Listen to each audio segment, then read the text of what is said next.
What's up, guys? 1-1 last night, but a slight loss to end the win streak that I was on, where a lot of those were slight wins after a couple of big days, a bunch of smaller wins, 1-1 days with underdog money line cashes to get the wins on those.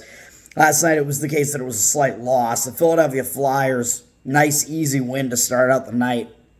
When I bet a dog that's like plus 150, whatever, dog of that size on the money line, I'm betting to win the same amount that I'm betting to win on the things that I lay like the minus 110 VIG on, like a normal spread bet or whatever, to keep it consistent size bets in the amount that I'm betting to win, but not the amount that I'm betting necessarily. So that's how I do that there. So that's why last night was a slight loss, because I had a bit less money on the Flyers, so it was a bet so that it was to win the same amount that these other bets are to win.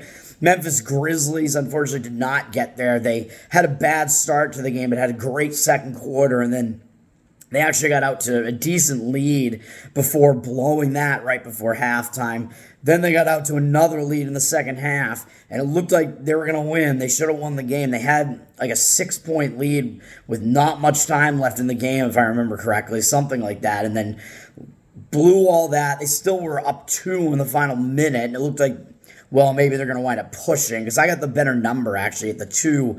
That number was up to like 3.5 by tip-off, so I think the bet was correct situationally, and given that the market moved it up, it was a good number on it. So objectively, it was a good bet, but a lot of times those don't get there, and a lot of times my objectively bad bets do. So what can you do about that? But they were up 2. They committed a foul.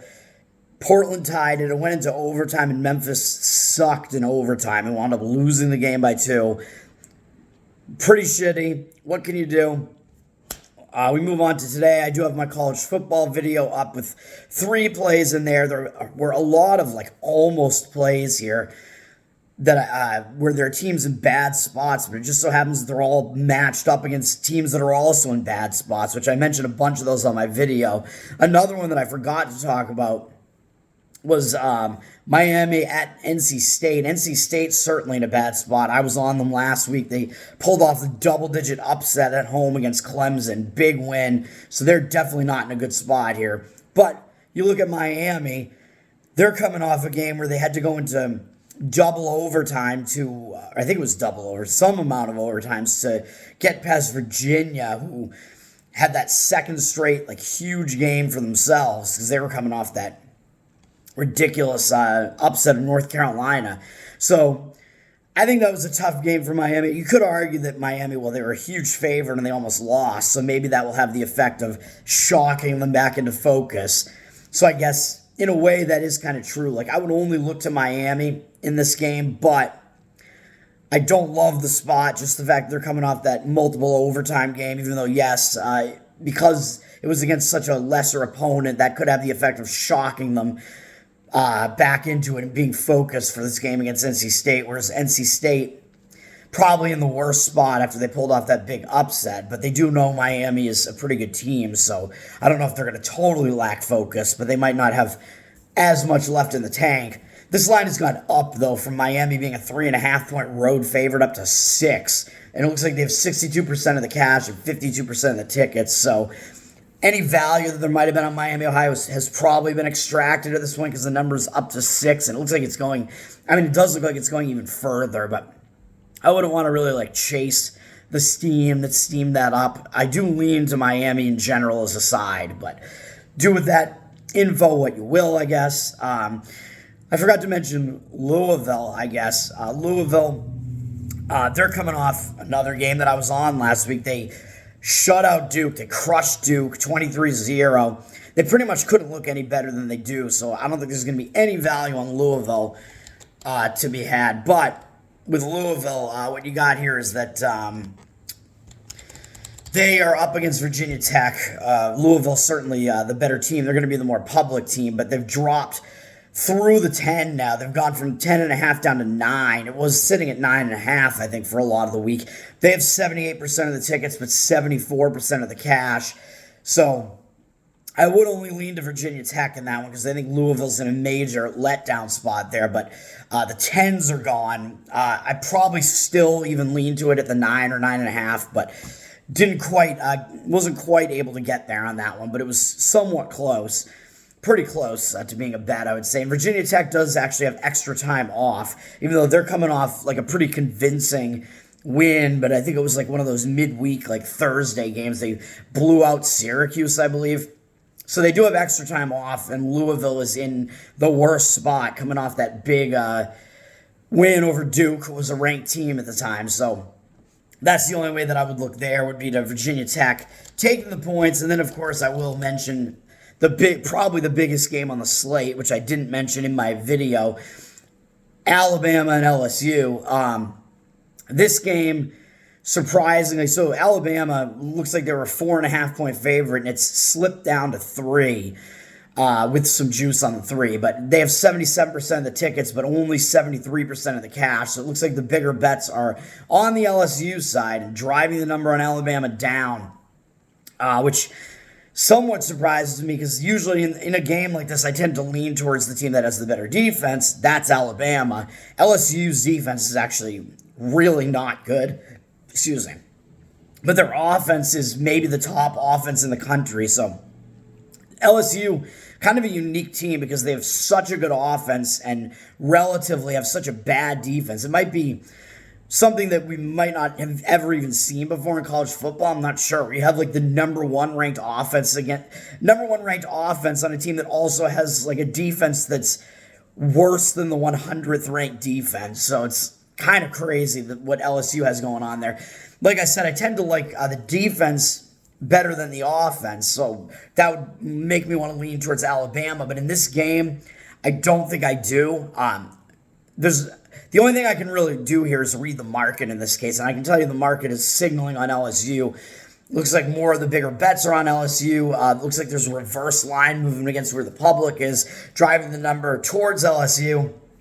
So that's all I can say really on that one. And I think Alabama's kind of had the upper hand in the series for the most part in recent years. So it might be a slightly bigger game for LSU. Both teams, I believe, had buys last week. So they were given, because of course they're LSU and Alabama, and this is a major game. The NCAA is going to give them the nice scheduling situation there where they both get buys. So it'll be an interesting game either way. And looking at the games that I am on, Arkansas, I took it +6, and it looks like they're down to a 3-point dog, so I think I certainly got the best of the number in that one. I don't know if I would want to still take them at +3. And it's a case where I think if you missed the big number, the best number, you might want to stay away on that one, but I certainly like Arkansas as far as the situation is concerned. I mean, I'm on it at the +6, but I do like that in a way when I beat the market move. That is what you want to do, obviously. You want to get the best number that you can and get ahead of the market in ways, and that kind of tells you, that confirms that you're on the side that a lot of like the bigger bettors actually agree with, and they're also on it. And yeah, it's a good situation to be in. So you just know that you have value in your number. Whether it wins or loses, at least you can know that it was a good bet, although, of course, I'd rather win. I've had plenty of bad bets that I've discussed even recently that won, so I'd rather have that be the case, to be honest. But, that's just the way that it is. Iowa State looks like they've ticked up a little bit to -3, so I got them -2.5. I don't know if there are 2.5 still out there. Obviously, I like all the bets that I'm on still, even Mississippi State, even though it looks like Kentucky has actually gone up to 5. I'm on them at 4. There's not much of a difference between 4 and 5, but kind of odd that it looks like more of the heavier money is on Kentucky driving it up. And you can watch my video. Like I said, I think the situation is strong against Kentucky. I think it's a sandwich spot. It's a bad situation for Kentucky, so I don't understand the market behavior in that one, really. I didn't expect it to be going against me, really, but I didn't lose too much value in the number, at least, between the 4 and the 5, but I still like Mississippi State. I like the situation. I think in this case, it's such a strong situation that it's stronger than the market read, so hopefully I'm correct on that one. Market be damned. Hopefully I am on the right side on that one. And I've got actually three plays to talk about here today. NHL and NBA. NHL, there's a full card, but I only have one play in the NBA, or sorry, NBA. In the NHL, only one play. Not terribly strong situations here in the NHL, really. But there is one that I like. And first, I noticed it because of market read. This is the New York Rangers at the Minnesota Wild. So I see the market here. 69% of the tickets are on the Rangers. 58% of the money, however, is on Minnesota. And of course, the public's going to be on the Rangers. The Rangers have looked like one of the best teams in hockey, basically. They have a great record. I think they're 8-2 now. They went out on that Canadian road trip, or out west on that road trip, and swept the entire thing with 5 wins, finishing the last 2, I think, in overtime or shootouts. Came back home, I went against them, and I think they won again, even though I went against them. I think, did I lose that one? I think I did. That was the game against the Carolina Hurricanes. That was a close game, so that's going to play into this play a little bit. But the recreational bettors are going to look at this and say the Rangers are 8-2, and Minnesota's 3-5. So why is Minnesota actually now a slight favorite? Minnesota was a plus 106 dog, and now they're at minus 109 as a favorite. I actually laid minus 110. That was the best that I could find. So right at that number where it's basically like a pick the winner price at the minus 110 VIG. But people are going to look at that and be like, how is Minnesota like a favorite or like basically a pick 'em against a team that's 8-2 when they're a 3-5 team, even though they are at home, so they get a little bit for home ice. But how could that be the case? Because this line is telling you that even though the Rangers are the better team, it is telling you that they're not as much better as their records might indicate. So the betting public, if they look at this game, they're only going to want to play the Rangers here. And they might even be able to get them at an underdog price. And that just looks way too easy. Getting the team with the better record at an underdog price, like what gives there? That looks fishy. And if you look at the scheduling spot, I think it's a bad spot for the Rangers.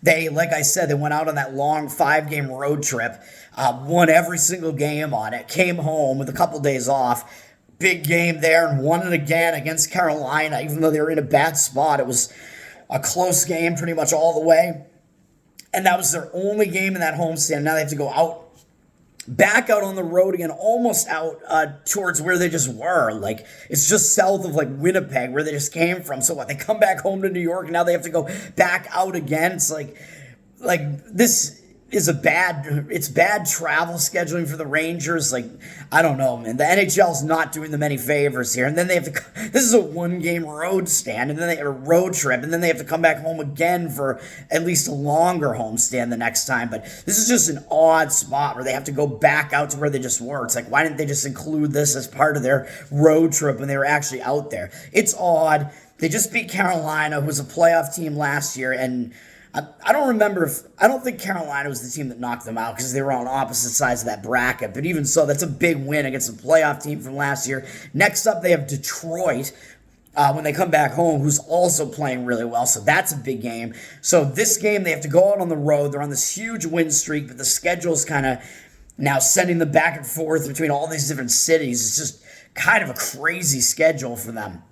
And this is the game where I think they might overlook their opponent because they got a below 500 opponent here, even though Minnesota was in the playoffs last year.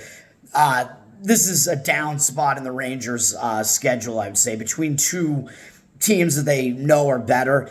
They could overlook Minnesota here. The scheduling spot's not good for them.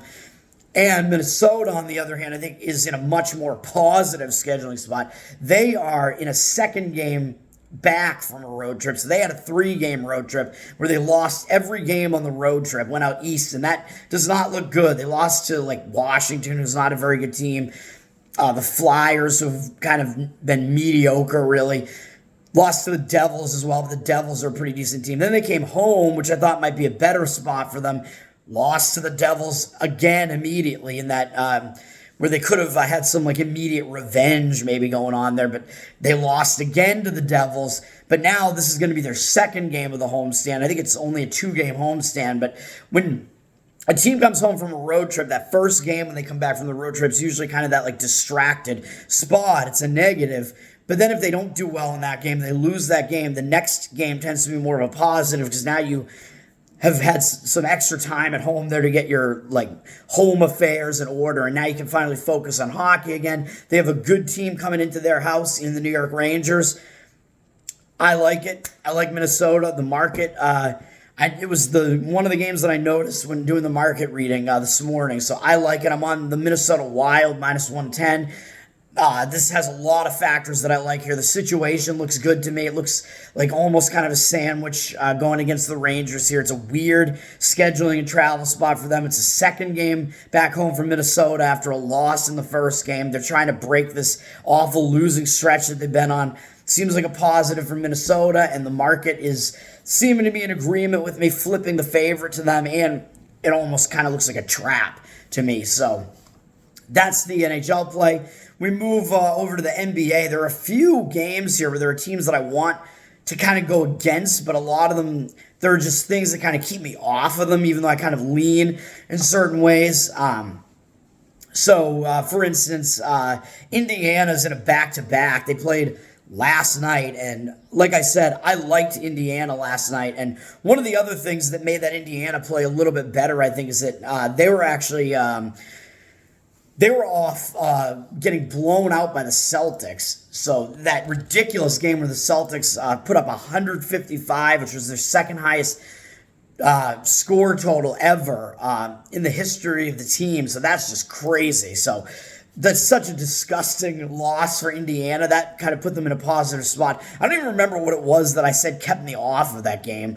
It was because Indiana had already beaten the Cavs in their own house. That's the one thing that kept me off of it. It was kind of that quick, like, road revenge angle going on for Cleveland. But everything else about that situation was strong for the Pacers. And that fact that they had given up 155 to the Celtics in the previous game added, I think, some extra value and maybe some motivation to the Pacers, and I was right about the Pacers on that one. Unfortunately, it was not one of my plays.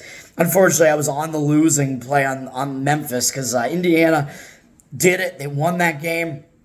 They got their second win of the season against the Cavs in that one. The Cavs definitely were just in a more negative spot, and Indiana was in a more positive spot, and that's just the way that it is. But I did give it out as a lean, at least. But coming off that big win over the Cavs, I don't love Indiana, but there isn't that much else to be said about that situation. They're hosting Charlotte. They're on a back-to-back. Indiana's on a back-to-back off a big game, though, so it's not a great spot there. So I would only look to the Hornets there, but it's not going to be one of the actual plays. Speaking of the Celtics, I kind of look to go against the Celtics because they just put up such a high score total. It's kind of like when I went against the Dolphins after they put up that 70 spot or whatever it was. Celtics putting up 155 is just crazy. They're certainly going to be overvalued. They're up to a 9.5-point favorite, but they're playing the Nets, and the Nets are on a back-to-back. The Nets played last night, even though maybe arguably it was a game that they weren't totally focused on because they barely got by the Bulls, and I don't really know how good the Bulls are here. So the Celtics, I think, could potentially overlook the Nets here, and they're coming off that huge performance with that massive point total. So I lean to the Nets in that one, but I can't quite get there with it, but plus a lot of points at home. The Magic are in a really bad spot, in my opinion, coming home from a road trip that took them out west. But one of those games, they're playing the Lakers tonight, so I think the Magic are definitely in a bad spot, but one of those games was against LA, and they covered and lost against LA. So that might actually be a slight factor where that might make... that's all these angles are more positive for LA, so what am I talking about here? So that might make LA actually be a little bit more focus on the Magic here, but this line has gone up from 2 to 3.5 as on the Lakers as a road favorite. So I don't know if I quite want to lay the worst price on the road favorite here. And for some reason, the market looks like they got 75% of the cash on the Magic, even though 63% of the tickets are on the Lakers. So for some reason, it looks like there's a cash discrepancy, kind of a market read on the Magic, which doesn't really make sense to me. But the Magic are returning home from a road trip out west, so it's not a good spot for them. But, yeah, there are some negatives to the Lakers spot, actually. So the Lakers, they're going out there, and the Lakers do have the Heat up next. So that's a bigger game than what this one is. And what else we got? What are they coming off of? And they're coming off of beating the Clippers in that Battle of LA, so that's also a big win. So that kind of is what would keep me off of it. It's almost kind of a sandwich spot for the Lakers, really, between the Clippers and the Heat. You have to go out and play Orlando. I don't know. But I think it's more of a negative for Orlando because it's a road trip return, so that's what I'm looking at there. It's not the greatest spot, but the two games that I'm actually on, the Houston Rockets +3 is going to be one game that I'm on. So I don't like the spot for the Sacramento Kings. If we look at it, the Kings are actually, they've gone up from -2 through the 2.5. And I actually took +3 on the Rockets here. I was able to get 3 as a home underdog. Looks like 54% of the tickets, but 92% of the cash on Houston. I don't know if it's quite that extreme, but I think there are some of the bigger bets on Houston, even though the money has kind of driven the line up on the Kings a bit. I kind of expect it to, at some point, hit some sort of number where there's going to be some buyback on the Kings, I would have to think, but I don't know. Or, sorry, on the Rockets. I mean, the Kings are going to be the public team, as they are, but the Kings are coming off these just tough games, even though their schedule hasn't been that jam-packed recently, but they lost to Golden State by 8 at home, remained at home and beat the Lakers in overtime. Then they went to Golden State and lost by 1 as a 7-point underdog, and they're winning that game for quite a bit of it, I think, and I mentioned that as a lean. I liked the Kings in that one. So 3 big games against against Golden State and LA, who are teams that made it decently far in the playoffs last year. Well, the Lakers, of course, made it to the conference finals, and they knocked out Golden State in the previous round. So 2 teams that are some of the top teams in the West. There are a bunch of big games in a row. Now coming off that, now the Kings travel, second straight road game, even though the first one was still in California and not very far from their home city. But now they have to go to Houston, and this is the first of 2 games in Houston. NBA doing that weird stuff again where the teams play each other back to back. I think it's a bad spot. Coming off all those big games, you have to go and play a lowly Houston Rockets team that only has 1 win.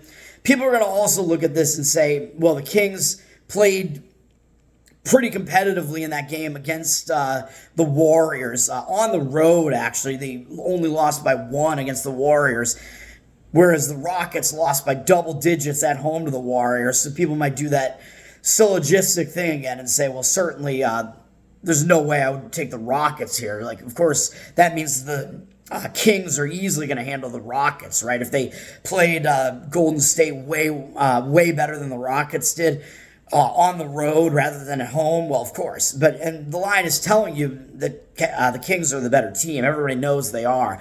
But that's all of that is factored into the line, of course. And it might make the line a little bit higher than it should be, which I think is what the case is here, because everybody knows the Kings are the better team.